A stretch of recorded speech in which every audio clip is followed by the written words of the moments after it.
When I was in the 8th grade, I remember drinking water at a water fountain.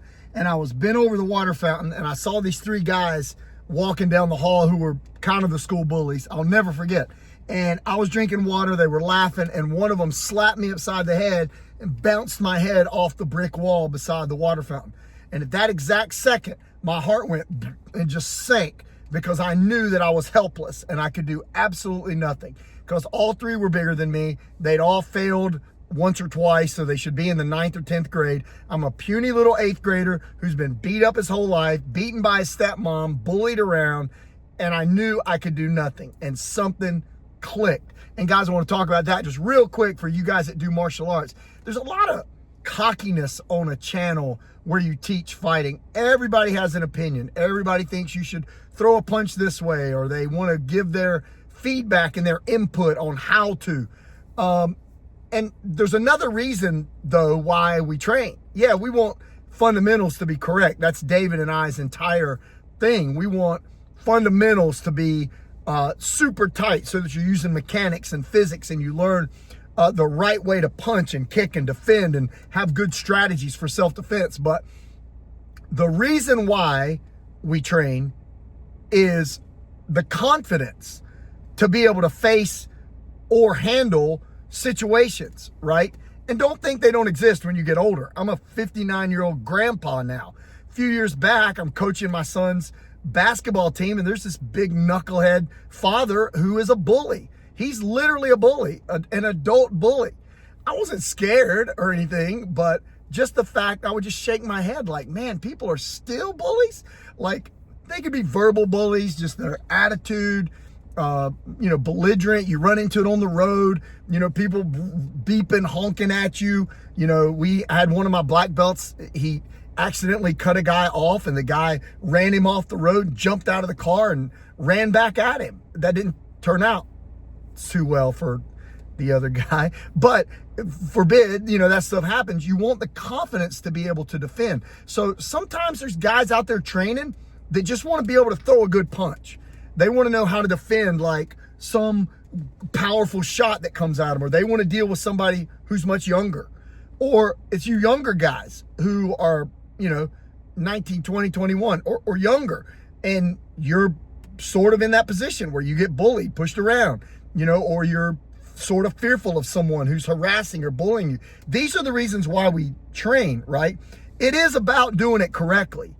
But there's a bunch of people that they're not interested in competing. They're not going to get in a ring. They don't want to fight. They're not going to be in a cage.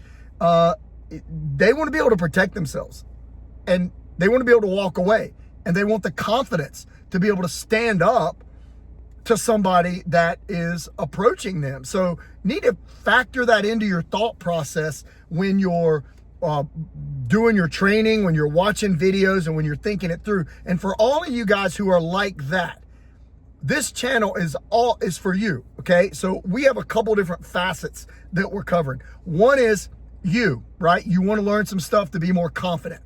Confidence in fighting is huge. It's part of your mindset. Even if you're a trained fighter, if you think you're going to lose, you're probably going to lose. You got to develop a confidence level. So the training develops that. It's also for competitive fighters. You're not going to find a better tactician than David Dice when it comes to breaking down fundamentals, my partner here on the channel. My expertise is drills, training drills, combinations, tactics, being able to put those fundamentals into training drills that are effective. That's what I do. It's also for coaches. They can take those same drills and carry them over to teach. It could be for trainers. So if you're a personal trainer that wants to offer some sort of skill-based, add that to your clients like boxing, then probably ought to learn it the right way so that you can actually teach some effective skills. People can see through that, right? I used to have, at my gym, I was back to back with clients lined up to do that. Now I train them in my garage. I sold my gym a few years back, and now I just train you guys online, and then I have a few one-on-ones in my garage. And these people love learning. They get a workout, but they're also getting some real skill. But all of that comes down to the confidence. The confidence in, if it's for fitness, how you look. If it's fighting, it's for self-defense. It's for how you carry yourself. And that confidence, Joe Louis always defined confidence as the ability to demonstrate your skills or knowledge with profound efficacy and absolute certainty, while being able to maintain not only a willingness, but an eagerness to remain engaged despite overwhelming adversity and incredible odds. Yeah, that's a long, drawn-out definition, Mr. Lewis. But if you think that through, it really is a great definition, because when you lack confidence, the first thing you do is disengage from a situation, from a fight, from whatever. Your body will disengage from it. So to be able to remain engaged in a conversation, in a debate, in a discussion, negotiation, or for self-defense requires that ability to remain engaged. So think that through, guys. And if you're that type of person, you use your head, you think. You may have been through some stuff that I've been through. I was beaten all the way up until I learned to box as a child by my stepmom. And once I learned to box, I blocked my first punch that she tried to hit me with. That didn't go well because she called my stepbrother in, who was 10 years older and 100 pounds heavier, and he came in and did the job. So I kept training.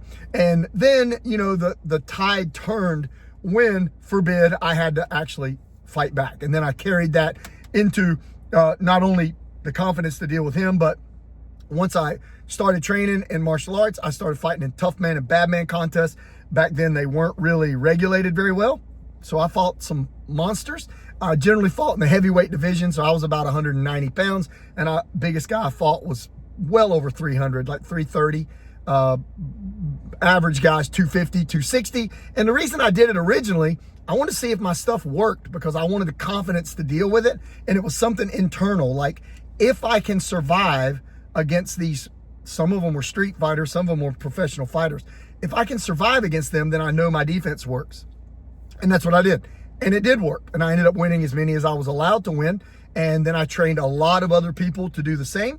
And then, of course, I trained with Joe Lewis, and then we sparred and worked with professional fighters, kickboxers and boxers, and got in submission fighting and Russian Sambo. I have a black belt from Israel and Krav Maga. So I took it a long way.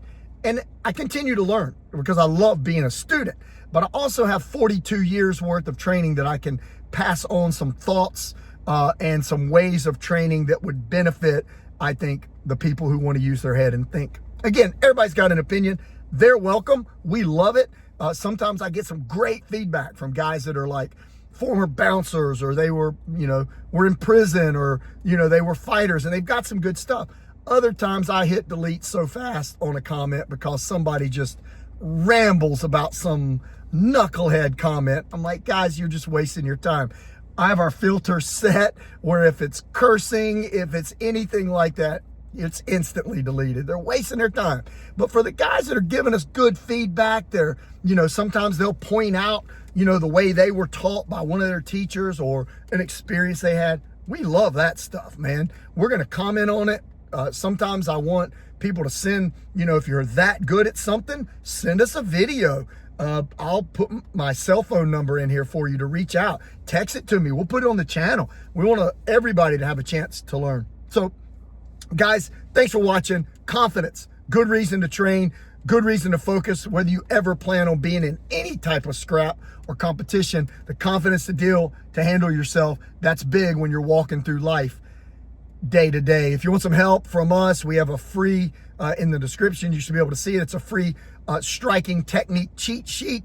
It gives you some good pointers. It gives us your email address and puts you in our little community. Doesn't cost you anything. Inside that community, we post our YouTube videos, so you're alerted and you see when they come. And then we have some training options in there. We also have Fighters College, which is our breakdown step by step of everything we do from the ground up. It's incredibly affordable. We want everybody to be able to afford it. We have a channel membership here where we put exclusive videos, and that's how we afford to buy gear and travel back and forth, David and I, to be able to just make more videos, which is our goal. The YouTube channel membership, it starts at $5. Like, it's really cheap a month. If you don't have any money, you can't afford anything, reach out to me. I'll take care of you. I'll figure out a way to get you some training. Money won't be what stops you. Again, if you got that problem, just contact me down below and we'll help you out. Looking forward to seeing you next time, guys. Hands up, chin down. Thank God every day you have the strength to go one more round. See you next time.